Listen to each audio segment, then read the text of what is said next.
All right, guys, good news. I got my car started again. It's running fine now. Awesome.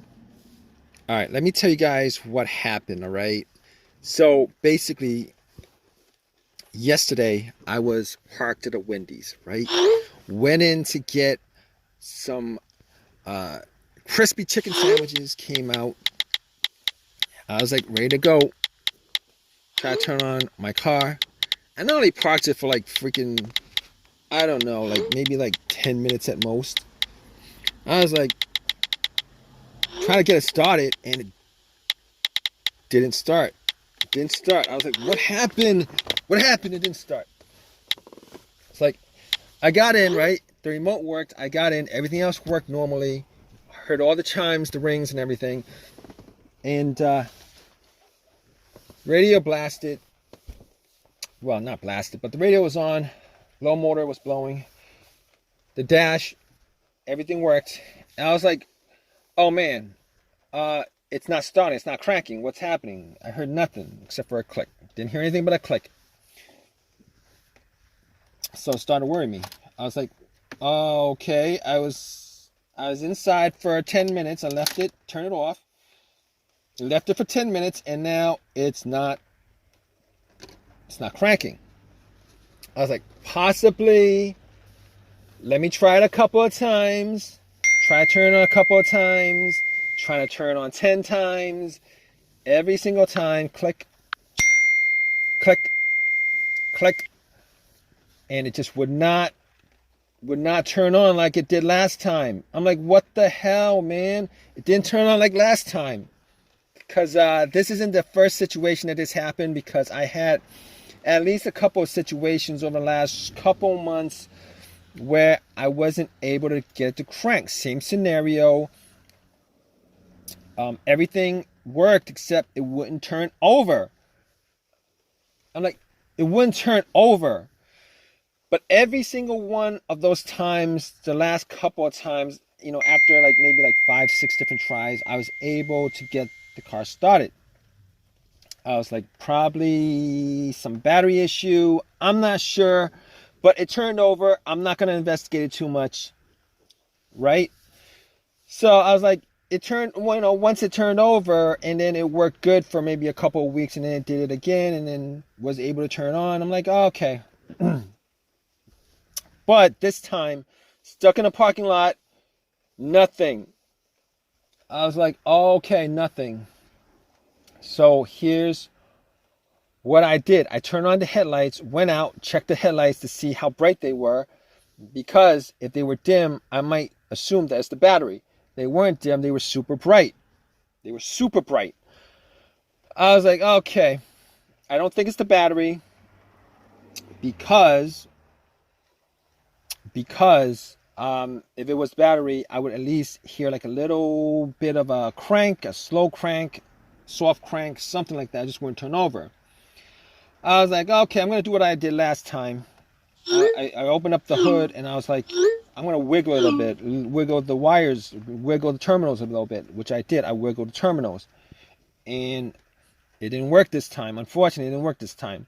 All right, there was some white bluish corrosion on both the terminals, and they were loose. So I was like, okay. What I'm gonna do is I'm gonna pour some Coke that I got from my order at Wendy's. I'm gonna pour some Coke on the terminals just to clean it up. Had some napkins on me. Pour some Coke on the terminals. Fizzled up. Took my napkin and pretty much cleaned up the terminals, popped it back in, and now I didn't tighten it because I didn't have the wrench and the socket to tighten it, but it was tight enough. It was tight enough. All right, tight enough where I was getting electricity. But look, sometimes it that could be caused because it's loose, but not this time, I don't think.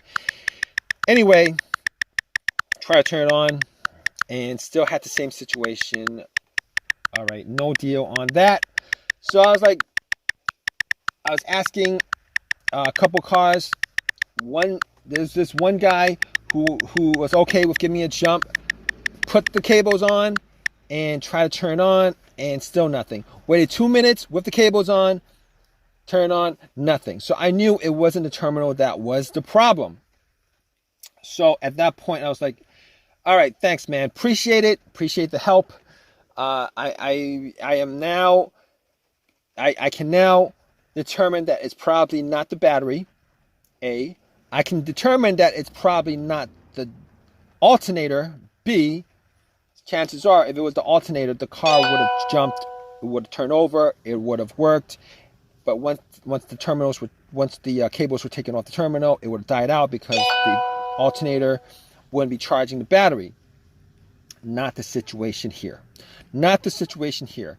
All right, so on to the next thing that I checked was the ground wire. Now I checked out the ground wire, and it was the negative cable to the frame of the car. Normally the ground wire is the negative, the cable to the negative of the car. So basically, I checked the ground. The ground was connected, wasn't loose, wasn't rusted, wasn't corroded, nothing like that. So I was like, okay, not the ground wire, probably not the ground wire. I don't have a voltmeter to measure that. So I was like, okay, got back in my car. I'm like, think, what could it be? You need a quick fix. Let's see if you could get a quick fix out of it like last time. Try to turn on about 5 more times. Nothing. Still hearing that click. Got a bit fainter as I tried it. All right, so let's see what kind of easy fix I have left. So I was thinking, maybe it's the fuses, maybe it's the relays. So first thing I was like, maybe it's the relay. But here's the thing about it. Most of the time, if you hear a click, it's probably not the relay. It's probably not the relay because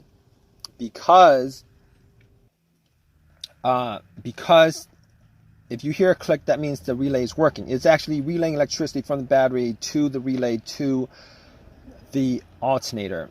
For the most part, it means that it's working. So I had to rule that out.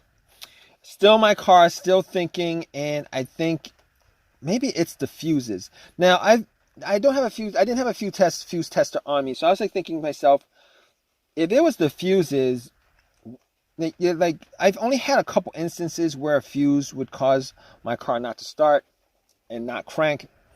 One of those situations was had a no start, no crank situation where one of the fuses that was blown was either to the car's computer, the PCM, or to the fuel pump. I forget what it was, but once I changed out that fuse, in that situation, the car would crank up, everything would work, it would crank, but it would not turn over. Once I replaced that fuse, it turned over, and it worked normally. All right, this is not the situation, obviously, because I'm not getting a crank at all. Everything else works, but I'm not getting a crank at all. So, I'm thinking to myself, is it possible that it is... No, I'm thinking to myself, wait, what about the other situation of the fuse? All right, the other situation was with the fuse that I've experienced was I had a Honda, and I was getting no electricity in the car whatsoever. No electricity, nothing. Like as if the battery was removed, right? Nothing turned on, no sounds, nothing. It turned out that the problem with that was it was the main fuse to the fuse box that was blown, and the way that I figured that out was I happened to have 2 screwdrivers, and I connected to the 2 metal ends of the screwdrivers from where the terminals were on the fuse, and it got the car to turn on and start, etc., etc. But that's not the situation here, because I am getting everything to work except the fact that it won't crank. So I had to eliminate those two things. So unfortunately, all those quick fixes, because there was an AutoZone around the area which I could have walked to and gotten the fuses, a relay, a battery, whatever. None of those situations was the cause of this no start. So at that point, I'm like, what are the chances that it could be the starter on the car?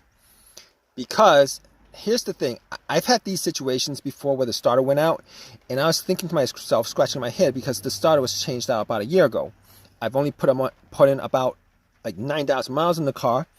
I'm like, all right, it can't be the starter. All right, it was a rebuilt starter that I purchased from AutoZone. It can't be the starter because I only put 9,000 miles on it. These starters are supposed to last over 100,000, 125,000, a lot longer than that. But I figured that maybe it was possible that, when they rebuilt the starters, they only changed up the parts that were that was broken, and then kept the rest of the other rebuilt, kept the rest of the original stuff in there. So I was like, and then it popped into my head, maybe it's the PCM. Maybe I'm having this computer issue, which I did not want to have, which is like the worst situation. Maybe worse than replacing a starter if that was the situation. So I'm like, all right, I have a $19 OBD2 scanner. Most of the times, these scanners will not pick up issues with no start issues. All right, not the $19 ones anyway. So I popped it in, and it connected to the car's computer, read out everything. There was no codes, no issues, etc., just like what I thought. And figured out that it was not the car's computer that had any kind of issue connecting to the rest of the car. So I was thinking to myself, okay, so we got that sorted out. And I am thinking at that point that it was probably the starter, and I probably have to replace the starter again, but I wasn't 100% sure of it. So anyway, 2 hours later, I waited for AAA to pick my car up. I waited 2 hours for AAA to pick up my car. All right, AAA picked up my car and had it towed to my house, where I went through all the different steps of checking out all the fuses, the relays, the grounds, just double checked on all those things that I knew probably was an issue. Tried bumping checked out the voltage on the battery, which was 100%. It was like 12.6, 12.7 volts. So at that point, I knew for a fact that it probably was not any of those things. It was probably the starter. Took out the starter relay, tried to bump the starter to see whether the starter bumped or not. There was a little pin test. You guys don't know about that, you guys could go and check out a video on that. Did the pin test where I connected the two terminals, and it did not bump. Once it did not bump, I was like 99% sure it was a starter. Went and took everything off, got to the starter, and pretty much connected a line directly to the solenoid terminal. Direct connection to it. It did not bump. It did not start. So at that point, I knew that it was 100% the starter. Took the starter out, went to AutoZone, had them retested, had them tested out, and it was the starter. It didn't work. It was broken. So ended up, it's 100% warranted. They swapped it out, and I could have gotten a brand new starter, but didn't want to pay $300 instead of getting one for free. Took the chance anyway. Got another rebuilt one for free. Popped it in, and guess what? Bam! It actually worked. It worked. All right. It turned on. It worked, and it turned out that it was a starter. Now, if you guys are in this situation, and go down the list of what I pretty much, the diagnosis, the troubleshooting that I did on my car, 99% of the time, you guys could probably figure out what the issue is with your no start situation, which I'm pretty sure that's why you guys are here for. Anyway, it turned out that it was the starter. Hope this has helped you guys out in some way. If you guys want to leave a comment in the comment section, as a lot of you guys love to do, please leave the comment in the comment section. Please give me a thumbs up, and on top of that, what else? please subscribe, guys. You guys haven't subscribed already. Really hope that, whatever situation you are in right now, hope this has really helped you guys out. Go through those steps that I pretty much detailed as far as trying to, troubleshoot the situation. Hopefully one of those steps, particularly one of those earlier steps, the easy fixes, solves your issue, guys. All right, guys. Take care.